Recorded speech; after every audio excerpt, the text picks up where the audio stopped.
Good day, friends. So, in this part 7 of this audiobook of Geeta Rahasya by Lokmanya Tilak, we will listen to his thoughts ahead. And just to connect from the end of last part, what we had heard was there is an explanation of how a man has to lead his life in this world so that such mode of life should become a means for obtaining the release or moksha.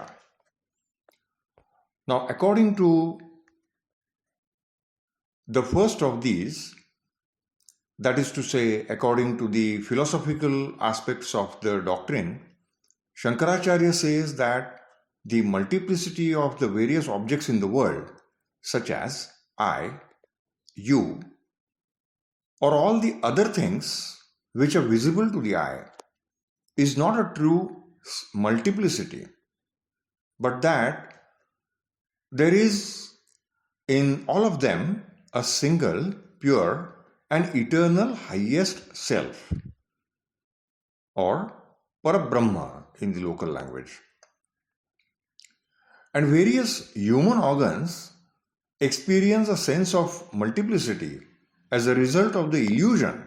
or maya of that Parabrahma. And secondly, the self or the Atma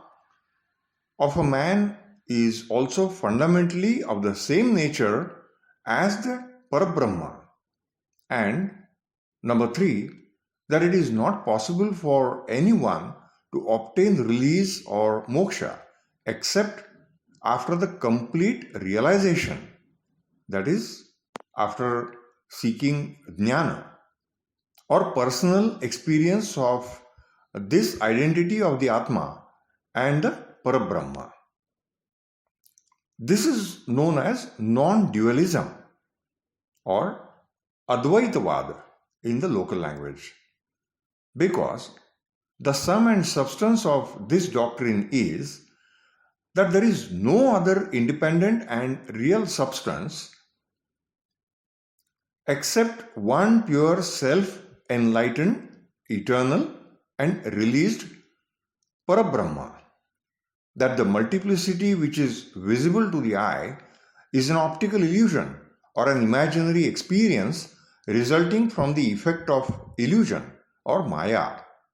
and that maya is not some distinct, real or independent substance, but it is unreal or mithya in the local language. And when one has to consider only the philosophical aspect of this doctrine, it is not necessary to go deeper into this opinion of Sri Shankaracharya. But that does not end there. Coupled with the non-dualistic philosophy, there is another proposition of the Shankara doctrine relating to the mode of life, that although it is necessary to perform the actions pertaining to the state of a householder in order to acquire the capacity of realizing the identity of the Brahman and the Atma by the purification of the mind, yet it will be impossible to obtain release unless one discontinues those actions later on and ultimately gives them up and takes up sannyasa or asceticism. Because inasmuch as action or karma and knowledge, that is jnana, are mutually antagonistic like light and darkness, the knowledge of Brahman does not become perfect unless a man has entirely conquered all root tendencies or vasana in local language and given up all actions. This second proposition is known as the path of renunciation or nivrutti marga in local language. or because in this path one ultimately gives up all actions and remains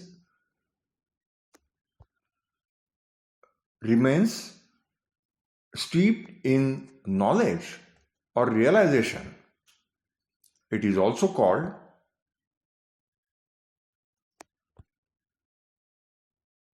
sannyasa nishtha, the path of renunciation, or jnana nishtha,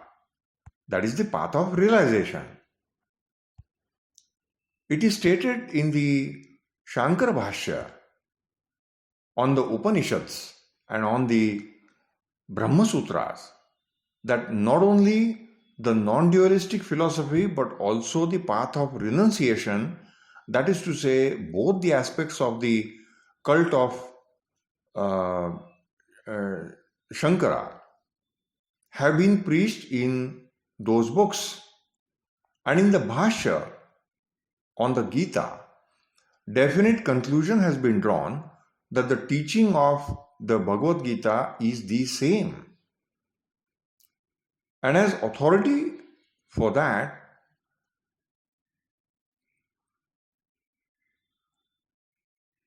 he has quoted such sentences from the Gita as, which means all action or karma is reducing to ashes in the fire of jnana, and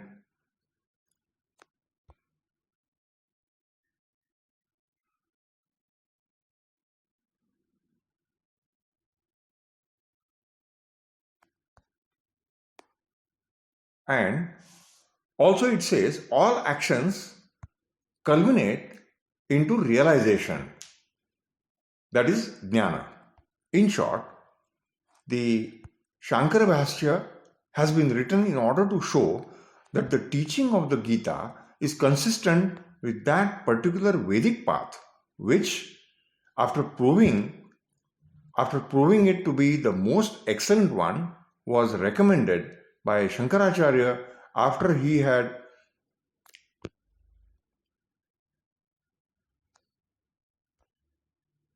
refuted the Buddhistic doctrines. And further, to show that the Gita is not in favor of the combination of knowledge with action, which was prescribed by the previous commentators, and to show that the blessed Lord has in the Gita preached to Arjuna the doctrine of the Shankara cult, that action is only a means of acquiring knowledge and is inferior, and that release is ultimately obtained only by knowledge combined with renunciation of action. If there had been any commentary on the Gita before the date of Shankaracharya interpreting it as favoring asceticism, such a commentary is not now available. Therefore, we must say that the first attempt to deprive the Gita of its energistic form and to give it a renunciatory doctrinal form was made by Shankara Bhashya. Those commentators on the Gita who came after Sri Shankaracharya and who followed his doctrines, such as Madhusudana and others, have in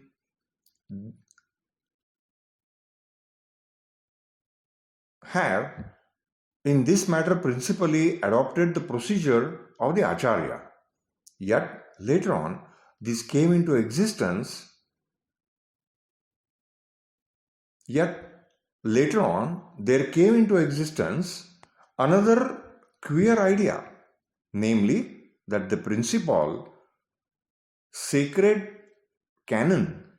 enunciated in the Chandogya Upanishad, namely Tattvamasi, that is, that which means Parabrahma, are thou, Shvetaketu, which is one of the sacred canons of the non-dualistic cult, is the canon which has been expatiated upon the 18 chapters of the Gita, but that the blessed Lord has changed the order of the three parts of that sacred canon and taken Tvam first and Tat after. After that and Asi last. And he has, in this new order, impartially allowed 6 chapters of the Gita to each of these parts equally.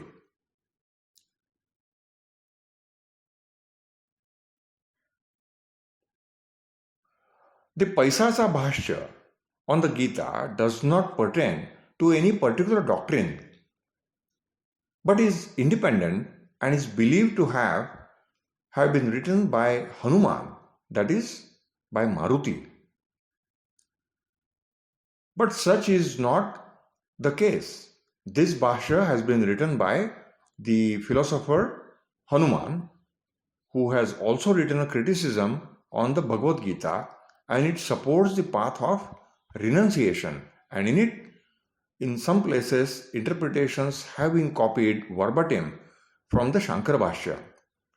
In the same way, the older or modern Marathi translations of or commentaries on the Gita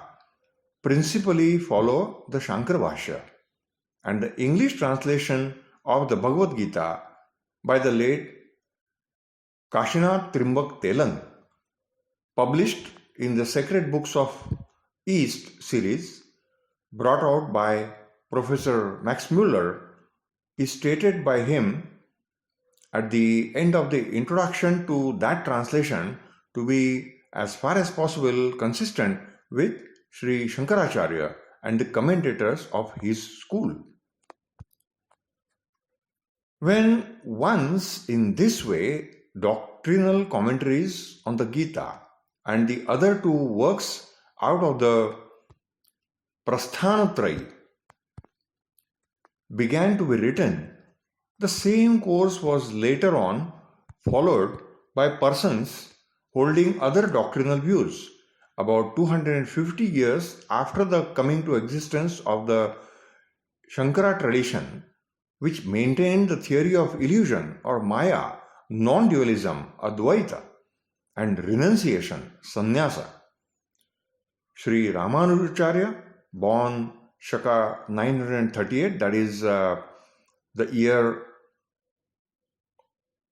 1016 AD, founded this qualified Maunism,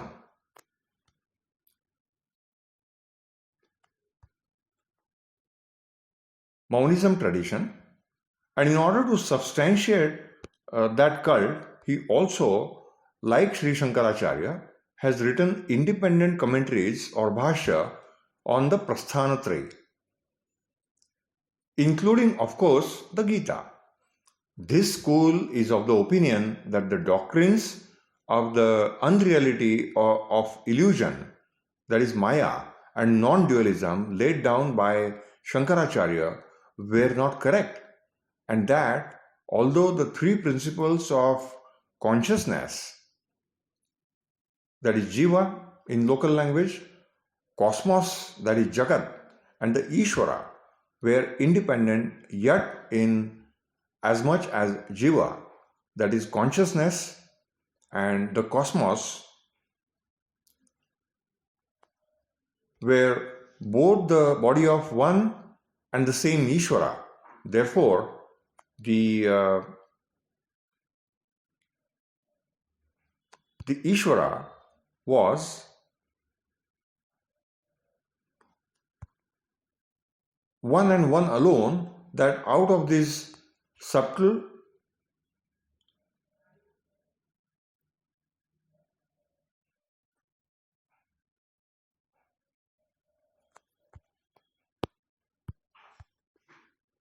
body of Ishvara, the gross Chit and the gross Achit, or the numerous forms of life and the cosmos came into existence later on. And Ramanujacharya says that from the philosophical point of view, that is, from the philosophical point of view, this is the doctrine which has been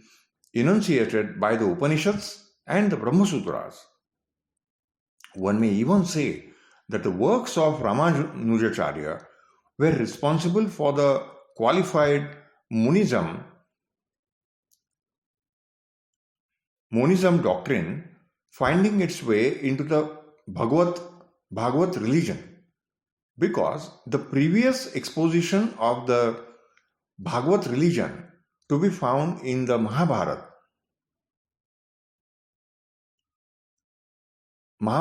and the Gita is seen to be on the basis of the non-dualistic cult.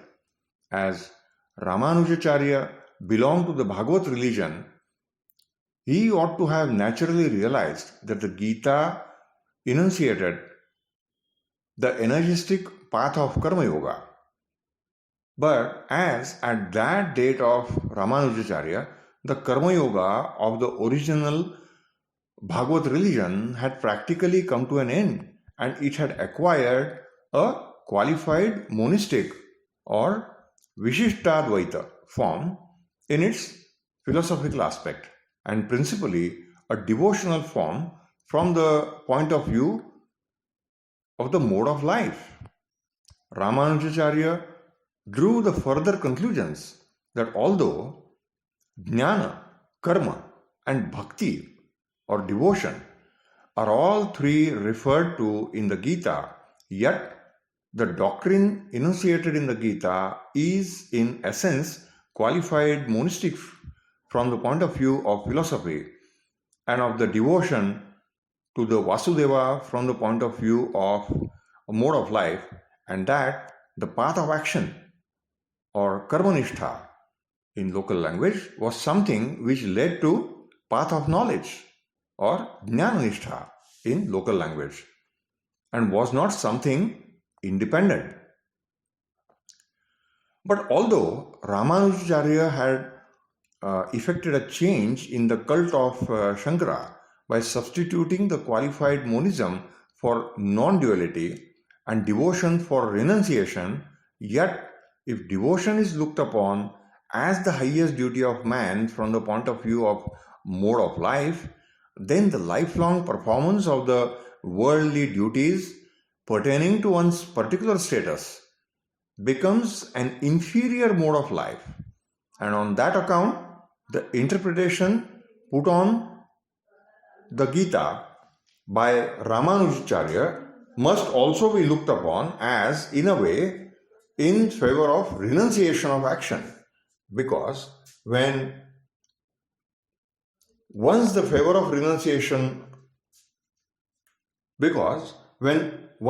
mind has become purified as a result of an energistic mode of life, and man has attained realization or jnana,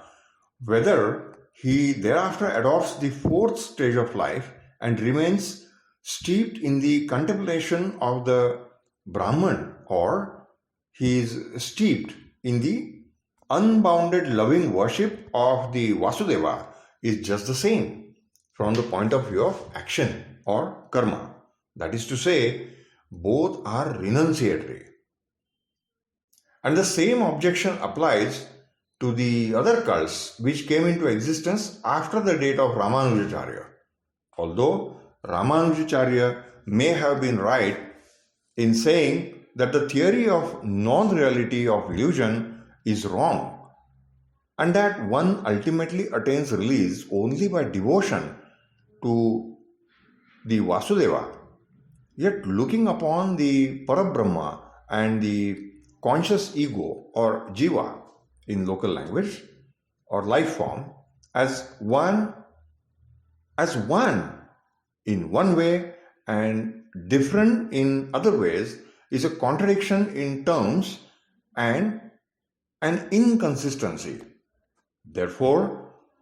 a third school which came into existence after the date of Sri Ramanujacharya is of the opinion that both must be looked upon as eternally different from each other, and that there never can be any unity between them, whether partial or total. And therefore, this school is known as the dualism school. The protagonist of this school was Sri Madhvacharya, alias Srimad Ananda Tirtha. He died in Shaka 1120 or the year 1198 AD, and according to the Madhva school, he was then 79 years old. But Dr. Bhandarkar has in the English book Vaishnavism, Shaivism, and other sects recently published by him established on the authority of stone inscriptions and other books that Madhvacharya must be taken to have lived from Shaka 1119 to 1198 or from the year 1197 to 1276 AD.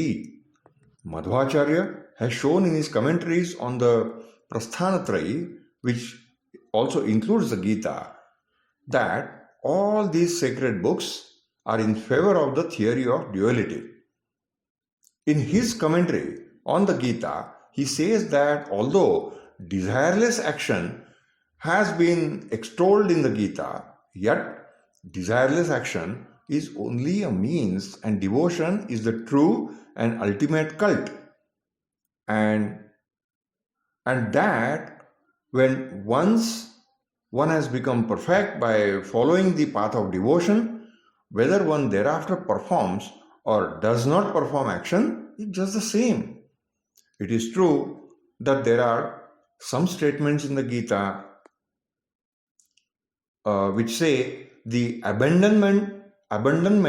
of the fruit of the action, that is desireless action, is superior to the meditation on the Parameshwar, that is devotion, etc., which are inconsistent with this doctrine, but says that Madhva Bhashya on the Gita, such sentences are not to be understood literally but as mere expletives and unimportant. The fourth school is the school of Sri Vallabhacharya, born in Shaka 1401, that is the year 1479 AD. This is also a Vaishnava school like those of Ramanuja and Madhvacharya. However, the opinions of this school regarding the conscious ego or jiva, cosmos, that is Jagat, and the Ishvara are different from the opinions of the qualified monism or the dualistic schools. This school accepts the doctrine that the conscious ego jiva, when pure and unblinded by illusion or maya, and the Parabrahma are one and are not two distinct things. And that is why this school is known as the pure non-dualistic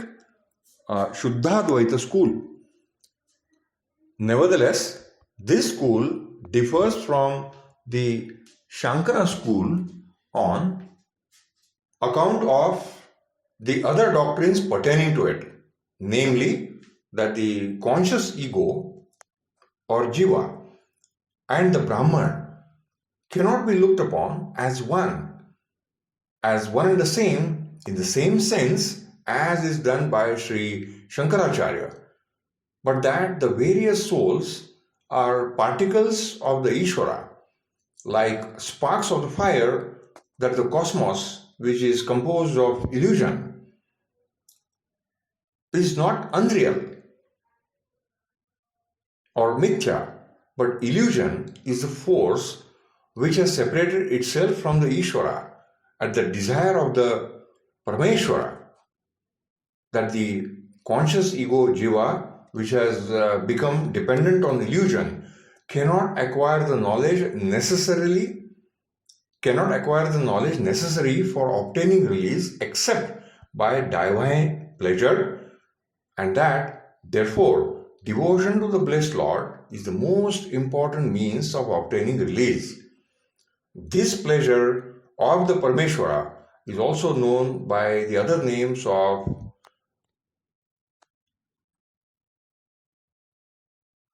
Pusti, Pusti, Posana, etc. And therefore, this cult is also known as Pusti Marga.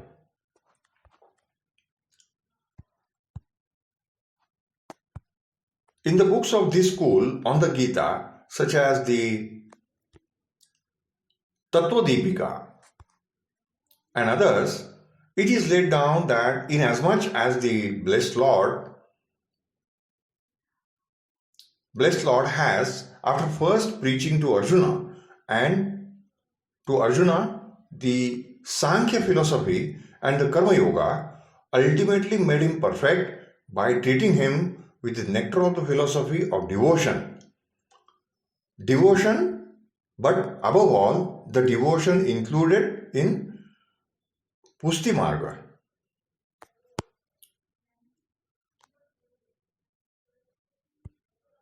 Which entails the abandonment of home and domestic ties, is the most concentrated moral of the Gita, and that on that account the blessed Lord has in the end given the advice, which says, "Give up all other religions and surrender yourself to me alone." Besides these, there is another Vaishnava cult entailing the worship of Radha Krishna, which was promulgated by Nimbarka. Dr. Bhandarkar has established that this Acharya lived after the date of Ramanujacharya and before the date of Madhvacharya, that is to say, about Shaka 1084, which is the year 1162 AD. The opinion of Nimbarkacharya regarding the conscious ego or jiva, the conscious jagat, the cosmos or the jagat, and the Ishvara is that although these three are different from each other, yet the existence and activity of the conscious ego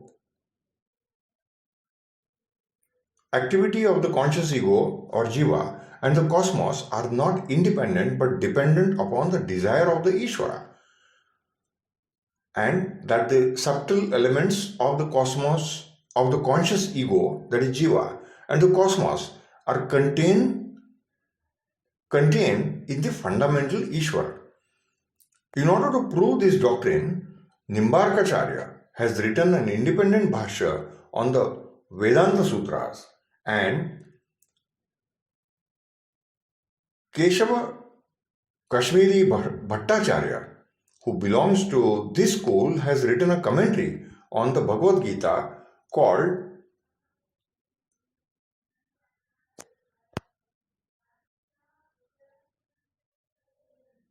Tattva Prakashika,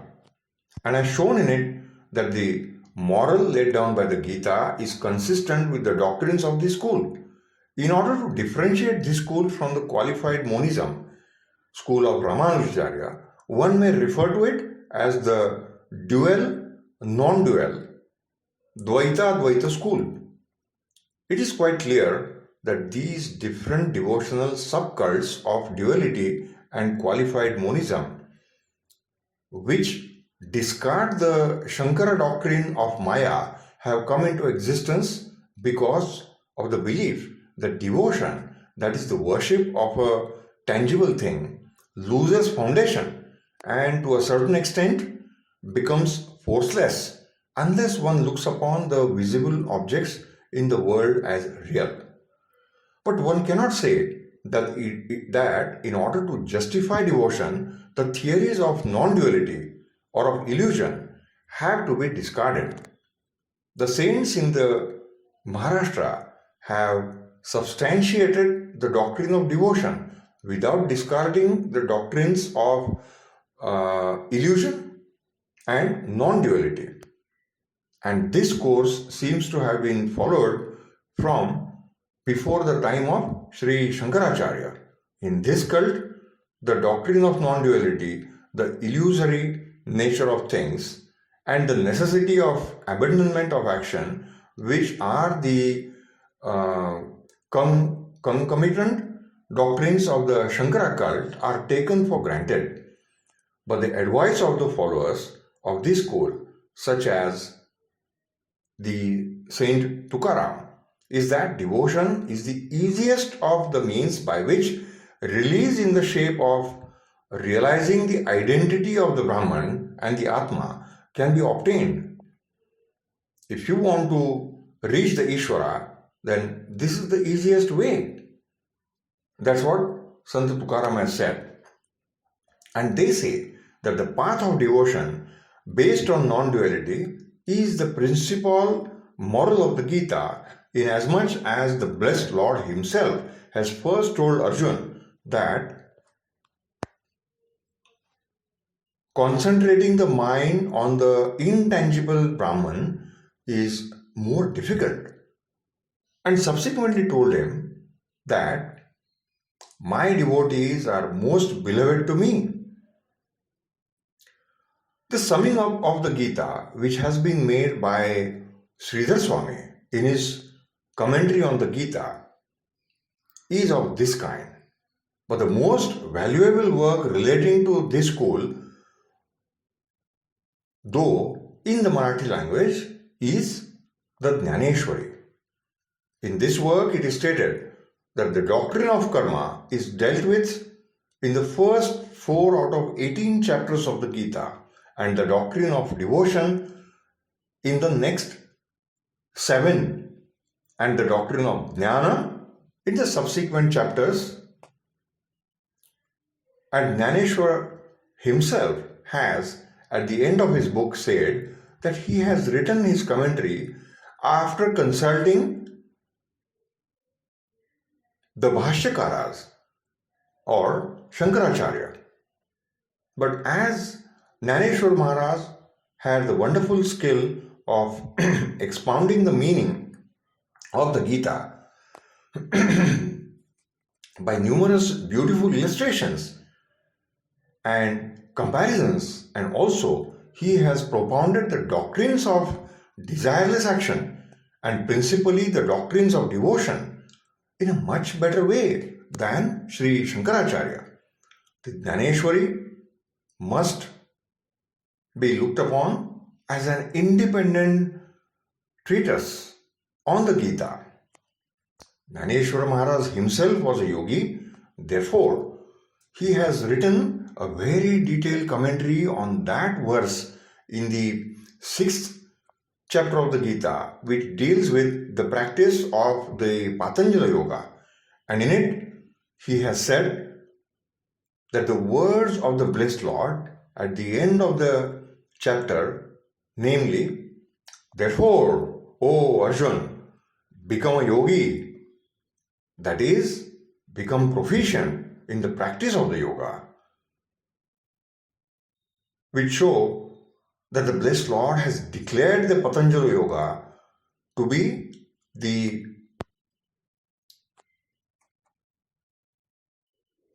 Pantharaja, that is, the most excellent of all the paths. In short, own ways by first declaring the energetic. In short, different commentators have interpreted the Gita in their own ways by first declaring the energetic path of action or Karma Yoga preached by the Gita to be inferior. That is to say, merely a means of realization or jnana, and then going on to say that the Gita has preached the various philosophical doctrines as also the highest duties from the point of view of release, which are prescribed by their respective schools, such as non-dualism based on the doctrine of illusion, coupled with renunciation of action, or qualified monism based on the reality of illusion coupled with devotion to the Vasudeva, or dualism coupled with worship of the Vishnu, or pure non-dualism coupled with devotion, or the non-dualism of the Shankara cult coupled with devotion, or Patanjali Yoga coupled with Patanjali Yoga coupled with devotion, or devotion pure and simple, or yoga pure and simple, or realization of the Brahman pure and simple, all of which are paths of release based on renunciation. No one says that the Bhagavad Gita looks upon the Karma Yoga as the most excellent path of life. It is not that I alone say so. Even the well-known Marathi poet Vaman Pandit is of the same opinion. In his exhaustive commentary on the Gita, in the Marathi language known as Yathartha Deepika, he first says, "But oh, blessed Lord, in this Kali Yuga, each one interprets the Gita according to his own opinion." And he goes on to say that everyone on some pretext or other gives a different meaning to the Gita, but I do not like this they're doing, though they are great. And though they are great, what shall I do, O blessed Lord? This is his complaint to the blessed Lord. Seeing this confusion of the diverse opinions of the commentators, some scholars say that inasmuch as these various traditionary doctrines of release are mutually contradictory, and one cannot definitely say that any particular one of them has been recommended by the Gita, one has to come to the conclusion that the blessed Lord has, on the battlefield at the commencement of the war, described individually, precisely, and skillfully all these various means of attaining release, and specially the three paths of action or karma: devotion, that is bhakti, and realization, that is jnana. And about these diverse means of attaining release,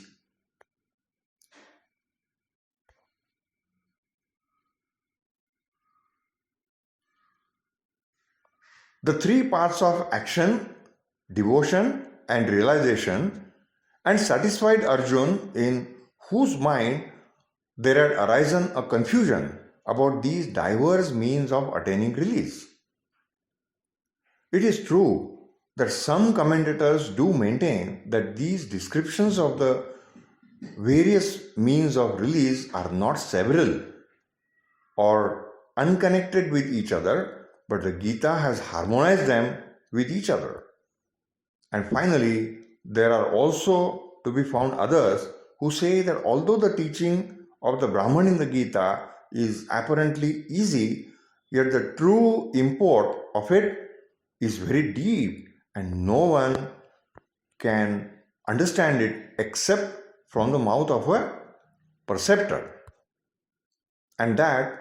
though there may be numerous criticisms on the Gita, yet there is no other way to realize the true meaning of it except from the mouth of a perceptor.